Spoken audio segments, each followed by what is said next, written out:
Binabantayang tropical wave sa southeast ng Guam, mukhang mananatili na lamang as a pestrap. Maging ang latest computer models, nagbago rin. Northeast monsoon na ngayon nagpapaulan dyan sa bahagi ng extreme northern Luzon, kabilang ng Batanes, Cupapa Island, ilang bahagi sa kanluran ng Luzon, bunsod pa rin ng tropical wave na sa bandang West Philippine Sea na. Nalalabi pa rin ng buong Northern Luzon at Southern Luzon, patuloy na makakaranas ng mga pagkulog at pagkilat at gloomy na panahon ngayong araw. Mindanao, patuloy na magkakaroon pa rin ng mga pag-ulan, bunsod naman ng surface trough or unorganized intertropical convergence zone. At shear line sa northeastern Luzon, patuloy din na magbubunsod ng malawakang pag-ulan at pagkulog at pagkidlat.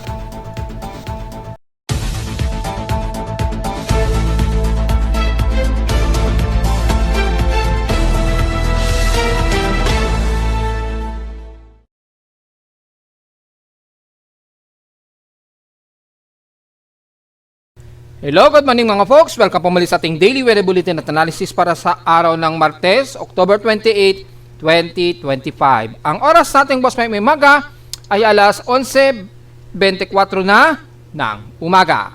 Kagaya kahapon ay patuloy pa rin nakataas ang forecast na magkakaroon pa rin tayong mga localized thunderstorms, lalo na sa bahagi pa rin ng silangan ng buong Northern Luzon hanggang Southeastern Luzon na po yan ha. So matik po yan. At sa may bandang kanluran naman, bunsod po ng trough ng tropical wave sa may bandang West Philippine Sea na ngayon ay asahan ang mga gloomy at mga kalat-kalat din na pag-ulan na may pagkidlat at pagkulog. Na gaya nga po kahapon, sunod-sunod ang mga intermittent lightning strikes ang nai-record po natin dahil po sa epekto nga po nitong dumaan na tropical wave na tumawid nga po dito sa may bandang Visayas at nagtrabas hanggang bandang kanluran ng Palawan. At dahil po dyan ay tuloy-tuloy din ang mga pagkulog at pagkilat at malawak ang pag-ulan mula kahapon. So asahan po ang medyo gloomy pa rin ang parte ng Northern Luzon hanggang Central Luzon po. Medyo gloomy tayo maulap pero makakaranas ng medyo katamtaman ng panahon paminsan-minsan at paminsan-minsan naman ay magiging makulimlim. At pagsapit ng hapon, mauulit na naman ang mga localized at isolated rain showers. Bunsod naman ng easterlies at dito naman sa may bandang hilagang silangan ng Northern Luzon dahil naman sa shear line o yung pinaka-frontal system na ngayon, yung cold front. Kaya asahan po mga pagkulog at pagkilat dyan sa maghapon at base sa ating lightning detection, nasa 246 lightning strikes po ang na-detect ng aking lightning detection system. Pero sa ating real time, as of 11:25 AM, yan, antay natin mag-load yung 100 plus minutes pero nasa 244 po ang ating outer lightning strokes at 243 naman sa inner. Ayan, nag-load na po yung most of 100 plus minutes na in 2 hour na po yan. Within 2 hours na po yan, kasama na. Nasa total of 508 lightning strikes po tayo outside. At inside naman ay 495 lightning strike. Ito yung mas malapit sa kalupaan ng Pilipinas. At typically, bandang Northern Luzon at extreme Northern Luzon po umiiral dito dahil nandyan nga po sa may bandang West Philippine Sea na ngayon itong surface trough na hindi nag-success na maging isang invest. At embedded ng surface trough yan o yung ITCC na ngayon na medyo himuwalay na, yung epekto naman ng northeast monsoon kasama na ang shear line extension sa northeastern Luzon, mag-e-extend din ang mga pagkulog at pagkidlat dyan. So importante pa rin ang payong mga folks at ingat na lamang sa mga kababayan natin dyan.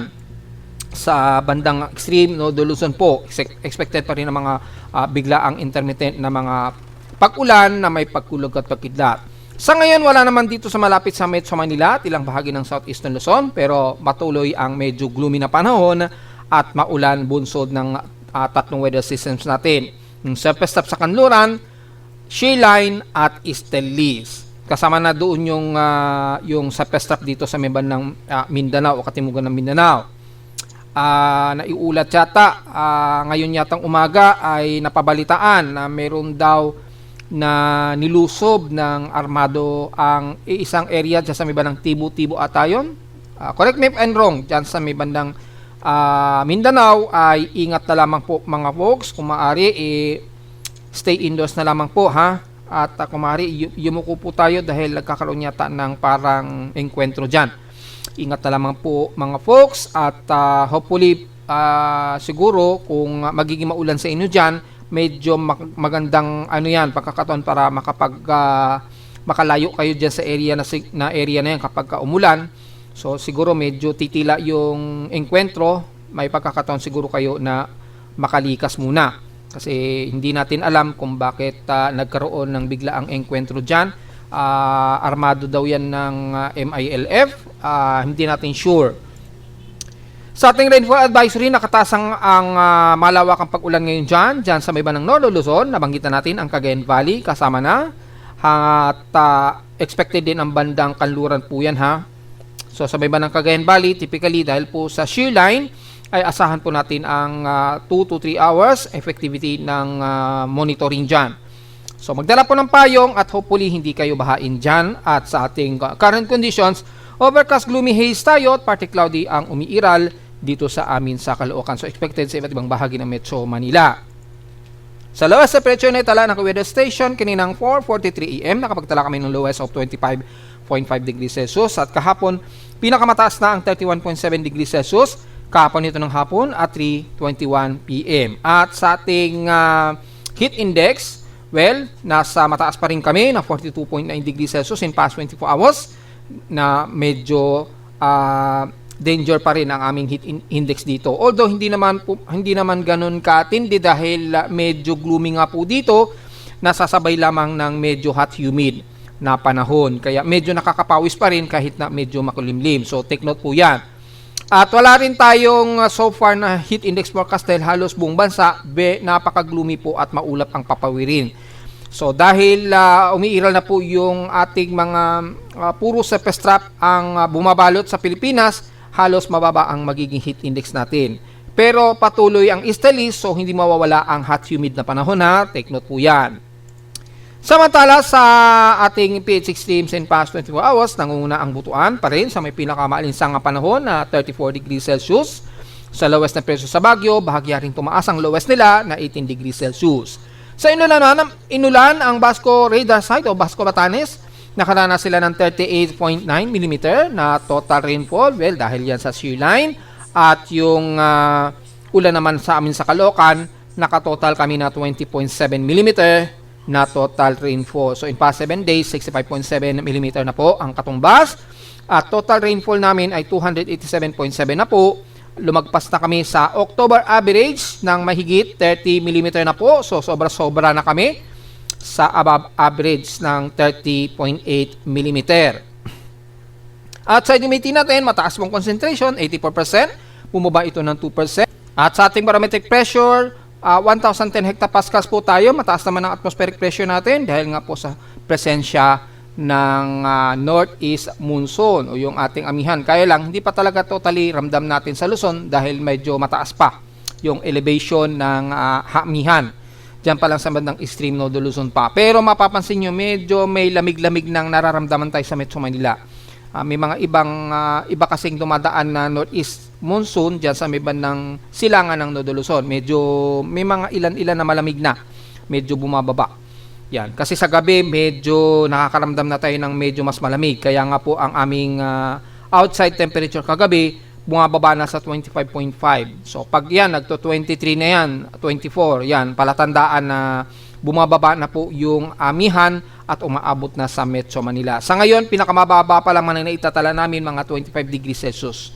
So hindi pa gaano ramdam, pero mapapansin nyo po ay dito sa aking weather station, pumapatak na siya ng mga 25 degrees Celsius lowest temperature po. So, nararamdaman na unti-unti ng pagbaba ng temperatura. Siguro sa ngayon, dahil lang siguro umuulan, kaya umabot sa mababa. So, titingnan natin sa mga susunod na araw po, lalo na sa pagpasok ng November. Sa ating high tide conditions o low tide ay minimum low po tayo at mataas pong alon natin sa buong Northern Luzon hanggang Southern Luzon po sa may baybayin. Automatic po yan dahil sa umiiral na weather systems po. Matik po yan. Despite na mababa ang sea level, umaabot ng 2.5 meters ang taas ng alon, lalo na sa extreme Northern Luzon dahil nga po sa northeast monsoon po. Ingat po sa mga papalaot ngayon dyan sa may bandang Ilocos at Batanes Group of Island. Moderate ang ating air quality, 56 index. yung ating moderate air quality o 31.13 micrograms per cubic meter. Hindi po yan maganda mga folks. Medyo nagmo-moderate po ang ating air quality dahil nagkakaroon ng thermal inversion. Sa ating almanac, sumikat ang aring araw kaninang 5:50 AM at lulubog po ito mamayang 5:29 PM. At sa ating 35% illuminated na waxing crescent, kaka-moonrise pa lamang po nito, ngayong umaga lamang. Ngayon lamang po, mga 11:20 AM po. So, kaka-moonrise pa lamang po at 5 degree elevation. Lulubog po ito mamayang gabi at 10:43 PM. At sa ating local weather outlook, para ngayong Tuesday and Wednesday, asahan po ang mga localized thunderstorms pa rin. Kalat-kalat po ng pag-ulan po ito at sa hapon, asahan po ang mga localized thunderstorms kaya 100% chance ang ulan natin. Ganon din bukas. Pero nasa 77 to 80% ang chance ng pag-ulan. Pero pare-pareho ang inaasahan ang mga precipitation natin na may kasamang localized thunderstorms. Highest and lowest temperature expected maglalaro 31 degrees Celsius and lowest temperature expected ay nasa 25 to 26 degrees Celsius. Very gloomy ba ang magiging weekend natin? Just in case po, since Tuesday pa lang naman po. Makikita natin by Thursday and Friday po this week, magiging gloomy pa tayo at magiging maulan po ang ating maghapon daw. So malamang ay patuloy yung ating weather systems. So magiging makulimlim tayo sa halos buong linggong ito at magkakaroon tayo ng mga kalat-kalat pa rin na pag-ulan. Dulot pa rin ng easterlies at sinamahan na nga po ng northeast monsoon sa may bandang hilagang bahagi ng Luzon. Samantala, diretso agad tayo sa ating ginagamit na satellite imagery. Makikita po yung tropical wave. Nasa labas na po ng PAR ito. At yung pinaka-trough niya ay nagpapaulan na ngayon ng malawakan dyan sa may bandang China at Vietnam. Ingat na lamang po sa mga kababayan natin dyan OFW. Pero dito sa bansa ay bunsod naman ng northeast monsoon o yung amihan na po. Nandito sa may bandang Taiwan po at yung Sea Line na namamagitan. Yan, sa may bandang northeastern Luzon, yan, nagbo-brooding na po yung pinaka-cold front. Ito po yung easterlies, nagsasalubong, kaya yung maulap na cluster dito, nagkakaroon po yan ng mga pagkulog at pagkidlat.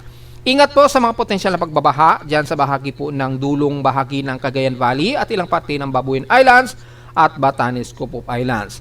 Pagkulog at pagkidlat po at may mga ilang moderate to heavy rain showers po ang aasahan po. Clusterized po ito, kaya magdala ng payong at ingat sa mga posibleng pagbaha. Ganon din sa may bandang kanluran ng Nodo Luzon, pababa ng Benguet hanggang La Union, kasama ng ilang bahagi ng Pangasinan. Ilang moderate to heavy rain showers din tayo bunsod po ng extension ng trough nitong tropical wave po. Yan, umaabot yan sa may bandang Zambales, Central Luzon, ilang bahagi po ng bandang Bulacan, kabilang na ang parte ng Metro Manila at Calabarzon area. Magiging gloomy rin, although katamtaman ang ilang bahagi ng Bicol region, kabilang na ang Camarines Norte, ilang parte ng Camarines Sur.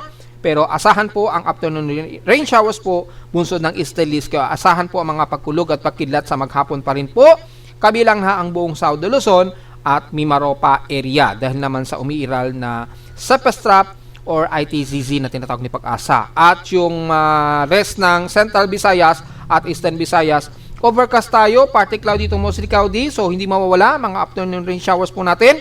Magdala lamang po ng mga payong, ingat kung sakaling magkaroon kayo ng biglaang buhos ng heavy rain, lalo na sa may bandang Panay Island, Negros region at bandang Cebu po. Medyo napakamakapalang mga kaulapan dyan. So expected ang mga intermittent na mga light to moderate na may pagkulog at pagkidlat. Sa Mindanao naman, gaya ng ating forecast kahapon, patuloy po na magkakaroon tayo ng mga ilang tropical wave dyan na lumapit na nga po sa may eastern section sa Mindanao. Moderate to heavy rain po at posibleng violent rain showers ang iiral muli sa buong eastern Mindanao kabilang na ang buong northern Mindanao, central at Davao region po yan. Ayan, within 28-hour period po. Dahil po sa malawak na tropical wave dito sa may bandang silangan dagat Pasifiko po.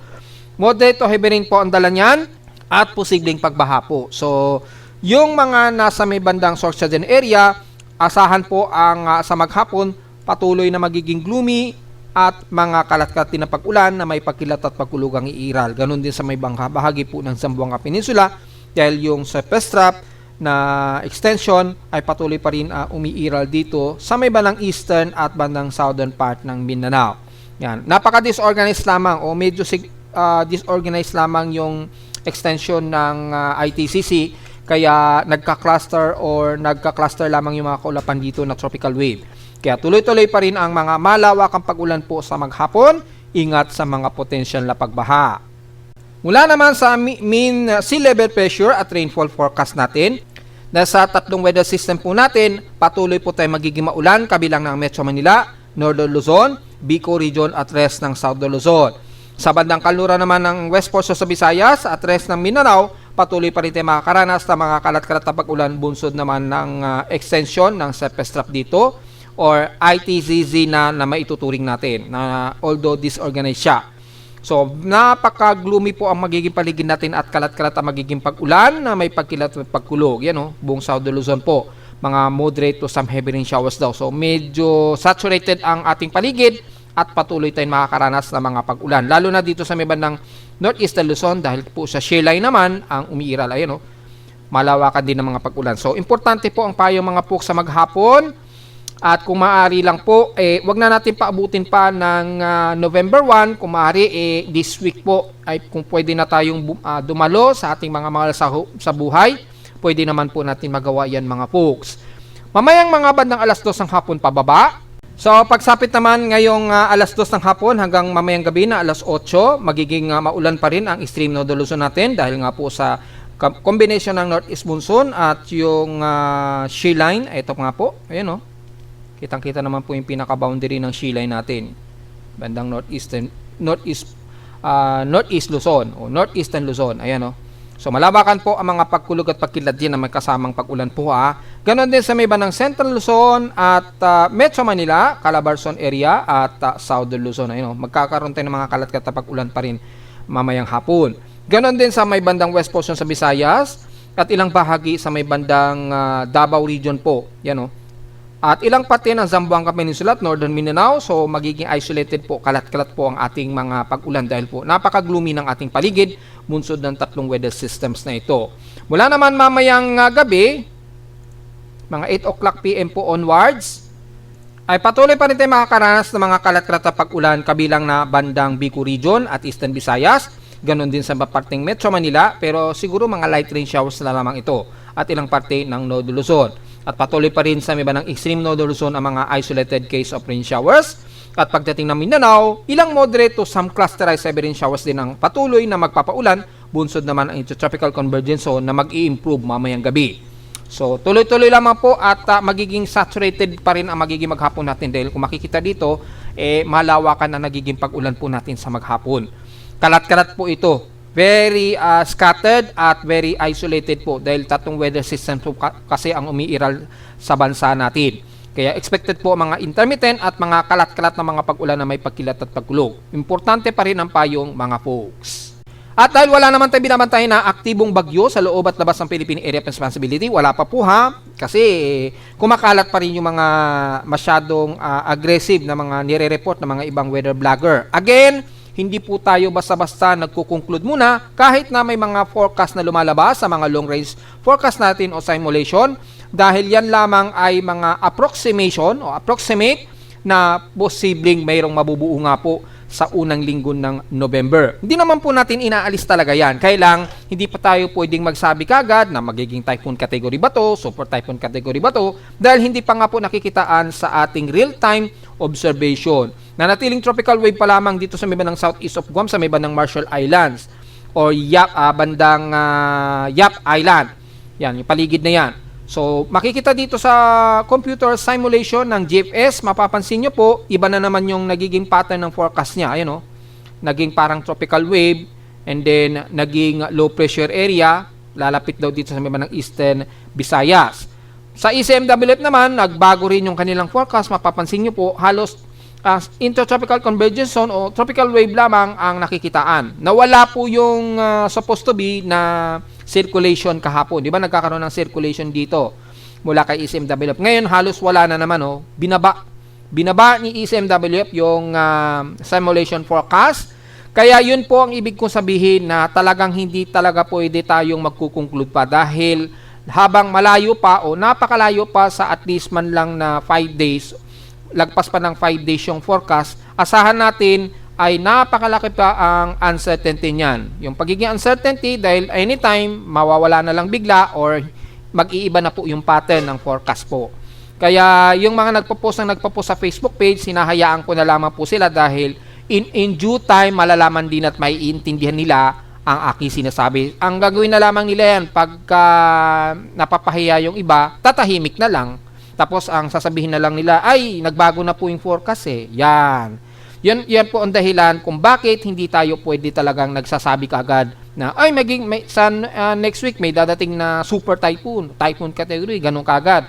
Nagsasabi kaagad tayo ng category, samantalang wala pa tayong nakikitaan sa pinaka-real time ng ating mean winds. Yung transformation talaga ng real time ng mga kaulapan.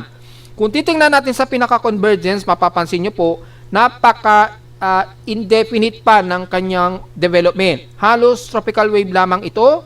Bumababa po yung kanyang atmospheric, pero very scattered naman yung pinaka-tropical wave niya. Kaya kung sakaling lumapit man yan dito sa may ng silangan ng bansa natin, malamang ay magiging katulad lang yan sa mga naunang tropical wave na tatawid lang yan pero bilang tropical wave, hindi ito magiging succession na magiging isang aktibong low pressure area o bagyo po. Kaya ganoon na lamang ang confidence ko na mababa pa talaga at napaka-disorganized pa or uncertain ang development nito sa ngayon. Dahil yung pinaka-real time nga po niya, makikita naman ninyo yung kaulapan, wala pa masyadong upward low level, wala man lang Coriolis, wala pang Coriolis. Nagkakaroon lamang ng slight Coriolis, kaya lang hindi ganun kapulido dahil nga po ay malakas ang easterly trade wind po dito. So agad-agad na i-interrupt siya.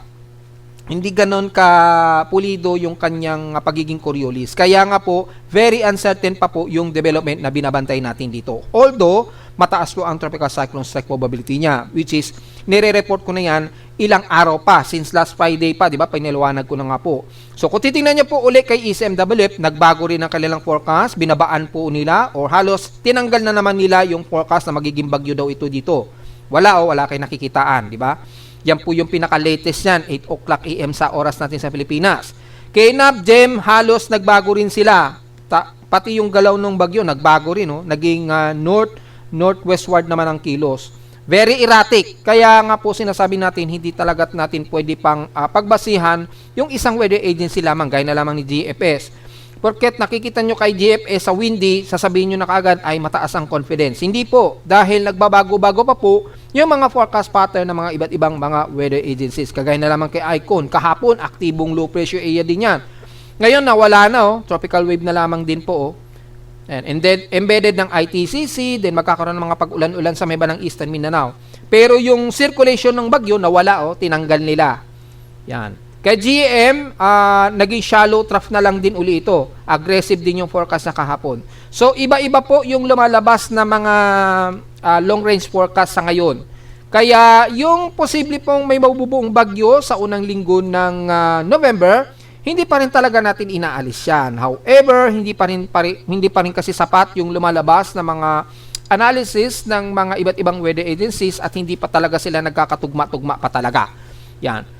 So, yung development system sa November, unang linggo ng November, ay mataas ang posibilidad, pero yung posibilidad na magkakaroon din ng bagyo ay mababa pa rin or very uncertain. Walang kasiguran pa rin po talaga mga folks. Kaya yung nakikitaan ninyo kay GFS, kay Windy, wag nyo muna pong seseryosohin yan dahil hindi pa talaga nagtutugma yan. Dahil mula sa ating mean sea level pressure, gaya na lang po nito, pinakamababa lang 1,010 hectopascals. So, pagpasok na yan ng November 2, mula November 30, lumipas na po yung undas, and then pumasok na po yung November 2.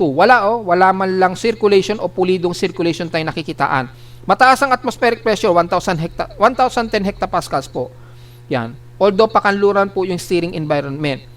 Ganon din sa pinaka 925 hectopascal wind and direction. Ayan, nagkakaroon ng medyo Coriolis, kaya lang hindi nagsasucceed. Nag-scatter din kagad siya. Kaya makikita dito, uncertain talaga po yung forecast sa ngayon. Wala pa talaga tayong expected na may mabubuo po talagang bagyo or wala pang kasiguruhan sa darating na unang linggo ng November. Yan. So, yun lamang po at magiging guidance lang muna natin sa ngayon yung mga long-range forecast na yan. At wag muna natin seseryosohin. Mula naman sa tropical cyclone strike probability, makikita natin at least nasa 40% yung tropical cyclone strike probability niya. At mapapansin nyo po, pakanluran ang kilos nito. Halos didikit ito sa may bandang Eastern Visayas po.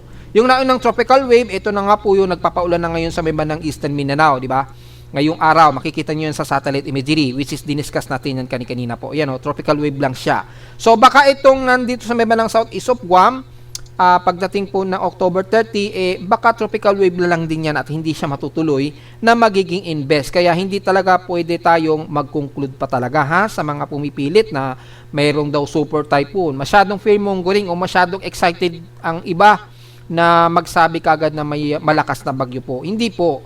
Ang pwede naman natin sabihin na meron tayong posibleng binabantayan na disturbance, pero uncertain pa rin kung ito ay magiging isang ganap na bagyo pa rin. Dahil hindi pa eksakto yung mga pattern ng mga forecast ng mga iba't ibang mga weather agencies. So, yun ang mas magandang paliwanag para hindi nagiging panic o hindi nagiging panic sa pandinig ng mga sumusubaybay po sa inyo. Although maganda naman na makapaghanda po tayo, pero iwasan din natin na masyadong magpanik. Pwede naman natin sabihin posibleng mayroong bagyo sa susunod na unang linggo ng November, pero hindi agad natin pwede sabihin na mayroong may posibleng super typhoon, ganun kagad.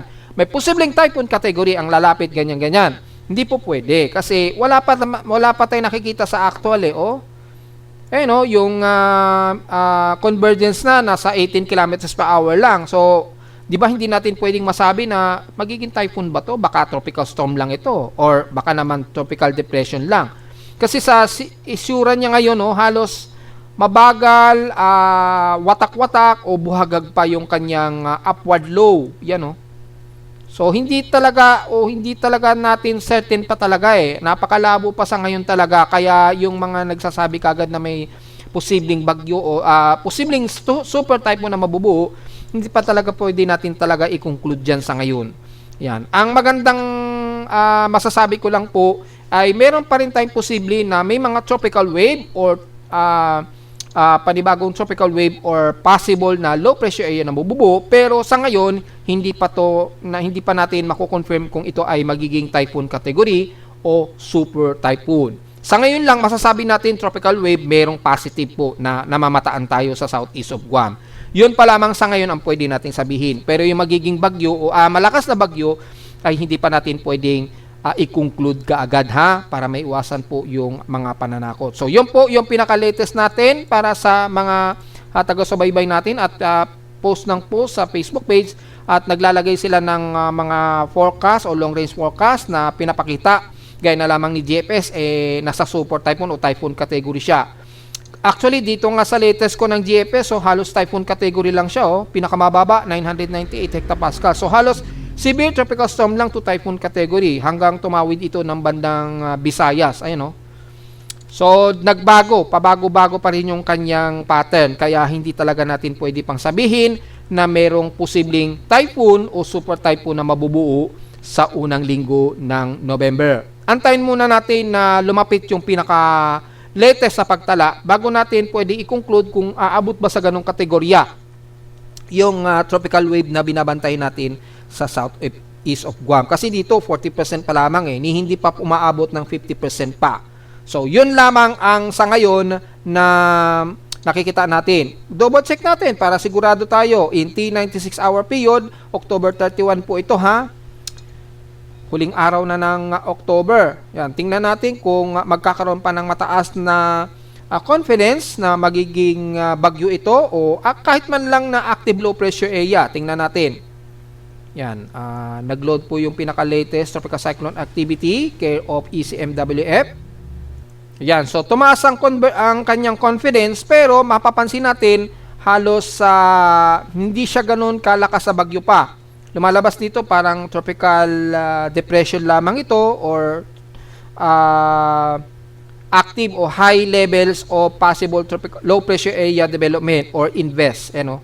Napakaliit pa rin. Alanganin pa rin talaga. Maabot ng 40 to 50% pero maliit lamang yung portion habang ito ay nasa may bandang south of Guam na. Anong araw ito? Mga October 31 na nga po. And then pagpasok ng 1 ng November, kinabukasan, undas po ito. So sa mga nagtatanong, magiging maulan po ba bago mag-undas? Base dito sa pinaka-tropical cyclone strike, mukhang magiging dynamic po yung mga kalat-kalat na pag-ulan ang iiral hanggang sa araw po ng Undas. Kaya sa mga pupunta po ng araw mismo ng November 1, magdala na lamang po ng payong mga folks ha. Dahil hanggang November 1 po ay yung trough, yung kasunod na trough ay nandito yan sa may bandang southwestern Luzon na magdadala po ng mga kalat-kalat na pag-ulan na may pagkilat at pagkulog yun. Kasama ang Metro Manila. 30 to 40%. So magiging maulan po tayo sa araw ng Undas, kaya importante po ang payong, malinaw naman yan. Pero itong tropical wave na binabantay natin ay mukhang mananatili siya sa pagiging tropical wave or inbes. Yan, posible. Yan na nakikita natin. So magkakaroon siya ng inbes pero yung kanyang development na magiging super typhoon na natiling uncertain pa rin. Kaya obserban pa rin natin, mag-update tayo time to time mga folks ha. Gusto kong mabigay sa inyo yung most of accurate na forecast analysis para hindi magiging magdudulot ng panic sa mga kababayan natin na sumusubaybay. Yan. So by November 2 po, extend na natin by November 2. Yan, napaka long range forecast na po nito. Titingnan natin kung mas tumaas, kung magkukulay blue siya. Pag nagkulay blue to, so mataas ang confidence niya pagdating ng mababa pa rin yung confidence. Pero 50-50, 50-50 po ang kanyang probability na kung ito ay magiging aktibong low pressure area or magiging isang inbes low pressure area lamang siya. Ayan pagsapit po yan ng November 2 na. So wala tayong nakikitaan na nag-tropical storm na kaagad siya, di ba? Gaya ng mga nagpo-post kahapon, tropical storm na kaagad siya sa araw na yan. Di ba dito hindi, 50-50 po. So posibleng tropical depression lang siya or manatiling inbes lang siya. Just in case tatawagin po yan sa 98W po ha.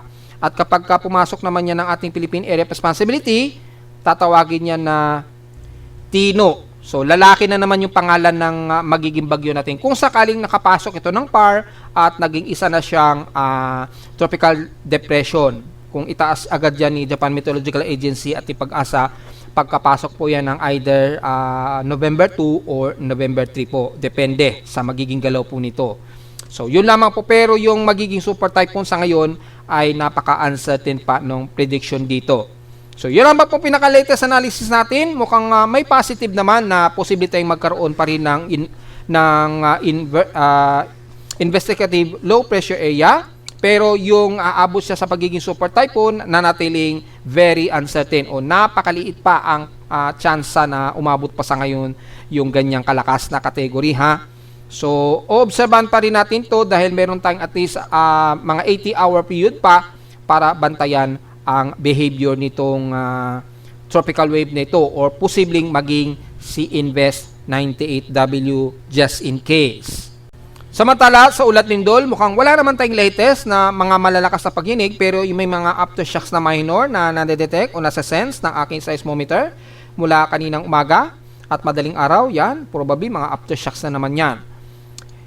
Yan. Tapos, meron nga tayong outside, labas naman ito sa Pilipinas na may magnitude 6. Ayan, nasa labas po yan ng bansa. Nasa malayo bandang Timor-Leste. Bandang Timor-Leste ata yung pinaka-epicenter niyan. So, malayo sa Pilipinas at wala naman tayong naitala na mas malakas na mga paghinig. However, ngayong araw, mula kaninang madaling araw, meron na naman dyan sa may bandang Sarangani. Southeast ito ng Sarangani na naman, Davao Oriental. Magnitude 4.0, so karagatan ito ng Davao Occidental o pagitan. Yan, Davao Occidental. Halos pagitan ito ng Indonesian Peninsula. So, malayo pero nagkaroon tayo ng isang magnitude 4+. After nyan, wala namang sumunod na magnitude 4+ hanggang sa kasalukuyang umuulat tayo pero sunod-sunod pa rin ang mga aftershocks lalo na sa may bandang Bogo, Cebu po. So mukhang matatapos po yung month of October, tuloy-tuloy pa rin yung mga aftershocks sa may bandang Bogo, Cebu, Surigao region at bandang Manay. 104 po, so marami-rami mga around 18 ang nadagdagan sa Bogo, Cebu. Sa Surigao region naman, kasama na ang Surigao del Sur 63, so halos mga 6 o 7 ang nadadagdagan. Sa may bandang Manay, Davao Oriental naman, Yung cluster dito nasa 41. So, parang halos mga 4 ang nadagdagan naman din sa may bandang Manay.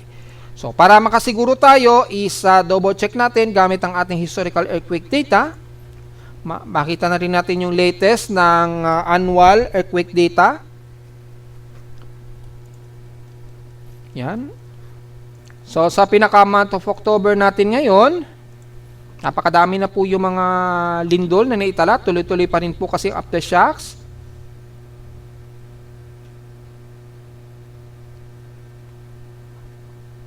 Medyo matagal mag-load, oh. Ayan na. So, for the month of October, nasa 3,621 earthquakes na po tayo. So, not sure kung aabot pa ito ng 4,000. Tingnan na lang po natin.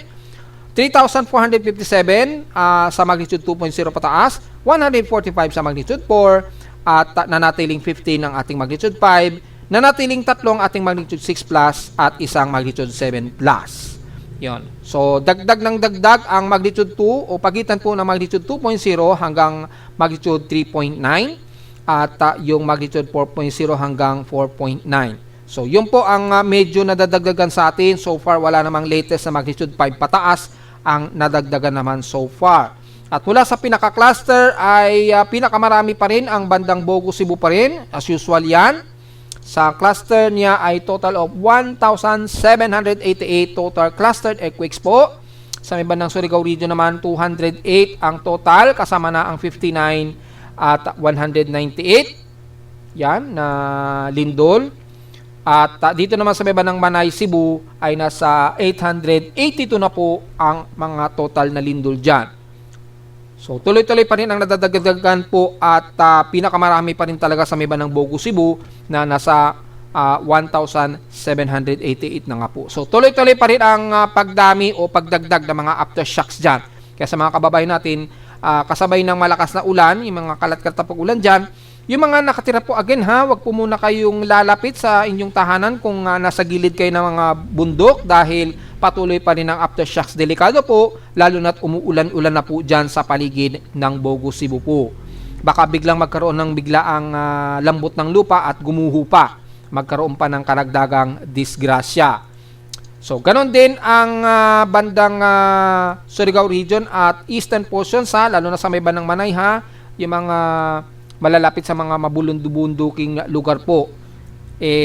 Tuloy-tuloy pa rin ang mga aftershocks, mga folks. At mula sa ating annual earthquake frequency by magnitude ay ang ating total earthquake na ngayon, 18,340 na po. Nahigitan na po niya ang last year na 18,149. So, mas mataas na po. At lumalabas pinakamarami ang recorded na magnitude 1.0. Yan po yung nagpadami. Mas marami pa rin yung magnitude 3, magnitude 2.0 pataas last year, 9,546. Pero halos dikit na sila dahil ngayong taon 9,437 naman. So yun po ang pinaka-latest natin at hindi na po good news ang ating annual earthquake. Tuloy-tuloy pa rin na palala ng palala ang pagyayanig natin sa bansa. At narito naman ating 3-day weather forecast para sa araw ng Martes, October 28, 2025.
At hanggang dito na lang po ating Daily Weather Bulletin at Analysis para sa araw ng Martes, October 28, 2025. Huwag mo kalilimutan na mag-like, share, subscribe po sa ating YouTube channel at visit lamang anytime sa ating website na www.pimoweather.com para sa ibang detalye gusto malaman na hindi natin isama ngayong tanghaling tapat na. Sa ating report, asahan ng magiging localized thunderstorms at mga intermittent pa rin na mga isolated case of rain showers.